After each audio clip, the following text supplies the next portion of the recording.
A new earthquake has been detected. Gempa baru telah terdeteksi. A magnitude 5.4 earthquake has occurred near Kencong, Indonesia, 18 minutes ago.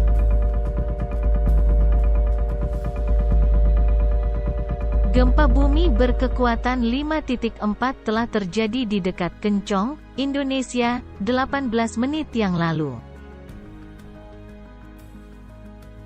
This earthquake was located near latitude 11.79 south, longitude 113.38 east, and has a depth of 6.21 miles, or 10.00 kilometers.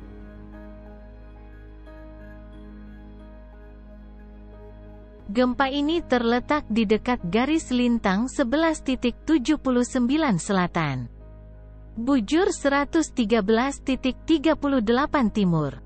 Dan memiliki kedalaman pukul 6.21 mil. Atau, pukul 10 kilometer.